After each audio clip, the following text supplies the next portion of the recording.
Bonjour à tous et bienvenue sur boursicoté.com pour cette nouvelle analyse technique Forex, matières premières et Bitcoin. Et donc le scénario que je vous avançais hier, savoir ici d'un retour sur la zone des 1,0991 qui pourrait être suivi d'un rebond, est en train de se réaliser. Alors pour replacer le contexte, eh bien on va prendre un petit peu... Voilà, et là par rapport à cette dynamique, je vous avais indiqué que sur rupture ici du retracement à 61,8%, eh bien il y avait une bonne probabilité de retracement total. Eh bien c'est exactement ce qui s'est passé, hein. On a eu le retracement total, et sur ce retracement, comme je l'anticipais, je commençais à l'anticiper hier, on a eu un rebond, et du fait que ce rebond soit suivi ici d'une rupture assez nette de la moyenne mobile 20 exponentielle, d'autant que hier soir déjà, eh bien, les cours commençaient à se repositionner sur cette zone qui du coup est devenue support, eh bien on a le retournement. Donc on est tout simplement dans une configuration technique très propre, hein, puisque nous avons le retracement total suivi d'un rebond. Alors ce n'est pas pour ça qu'on va évoluer durablement au-dessus des 1,0991, mais pour l'instant en tout cas, eh bien le rebond techniquement revient ici chercher par rapport à cette dynamique, là aussi une zone de retracement. On est donc sur un contact ici bol supérieur suite à une sortie de dynamique baissière. À nous de voir maintenant si les cours en revenant ici sur cette moyenne mobile, eh bien la respecteront en tant que support, auquel cas on aura une nouvelle dynamique qui sera orientée à la hausse et dont l'objectif sera un possible retour ici sur la zone des 1.1110. Mais tout cela serait invalidé sur une rupture des 1.1020. Et puis sur le câble, eh bien, nous sommes toujours ici dans des hésitations avec une dynamique donc qui évolue entre 1.2780 et 1.2960. Hier, on était vraiment dans le ventre mou un petit peu de ce range. Là, il semblerait que l'on ait repris une petite dynamique haussière. Mais tant que les cours ici évoluent entre ces zones, eh bien, il n'y a pas de directionnel porteur, si ce n'est ici l'ancienne dynamique haussière, après laquelle eh bien, nous avons ici cette phase de consolidation horizontale. Donc d'un point de vue court terme, on reste neutre. Par contre, d'un point de vue un peu plus global, on est toujours dans une perspective plutôt haussière, mais qui ne sera validée que sur rupture 1 des 29,60, des 1,2960 et 2 de la zone ici des 1.3011. Sur l'or, donc hier, je vous indiquais que nous avions ici une cassure de cette zone horizontale. Alors, zone horizontale que j'ai repositionnée à 1474 $ l'once pour la simple et bonne raison que cette zone était plus significative, hein, sur ces précédentes zones de cotation.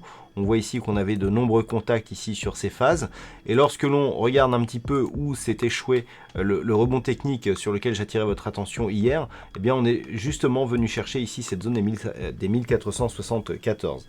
Alors, depuis, on a donc un contact ici bol supérieur, suivi d'un retour sur la moyenne mobile 20 exponentielle qui agit comme support. Donc là, on a deux signaux qui pourraient être contradictoires, dans le sens où contact bol supérieur, retour sur moyenne mobile 20 exponentielle. Si on se stabilise et que l'on casse ici la zone des 1474 $ l'once, eh bien nous sommes sur une nouvelle dynamique haussière qui invalide donc la poursuite de ce mouvement baissier. Par contre, si les cours restent ici au-dessus de cette moyenne mobile ou reviennent chercher ici la zone des 1474 et repartent à la baisse ici, sur rupture de cette zone des 1445 $ l'once, eh bien il y aurait poursuite du mouvement baissier. Donc tout va se jouer ici de la manière dont les cours à partir de cette moyenne mobile 20 exponentielle va évoluer sur une cassure de l'une ou de l'autre de ces zones.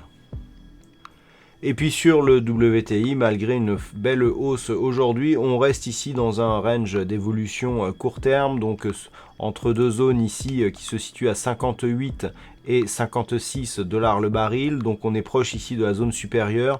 On évolue toujours ici dans un trend haussier qui a une dynamique relativement faible.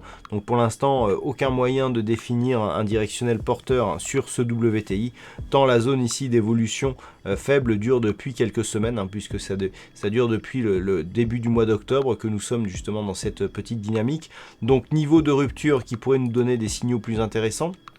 La zone ici inférieure mais qui est relativement éloignée, qui évolue juste au-dessus des 55 $ le baril actuellement. Et puis la zone ici supérieure qui évolue aux alentours des 58,50 $ le baril. Tant que l'on est entre ces deux niveaux et dans cette zone ici de range court terme, il n'y a pas de directionnel majeur. Et puis enfin, sur le Bitcoin, eh bien, on est toujours ici sur une perspective plutôt baissière. On évaluait hier la possibilité d'un rebond. Je vous disais que tant qu'on était ici sous la moyenne mobile 20 exponentielle, ça restait baissier. On l'a confirmé aujourd'hui, puisqu'on a eu ici une attaque, rebond sous la moyenne mobile 20 exponentielle et nouveau plus bas.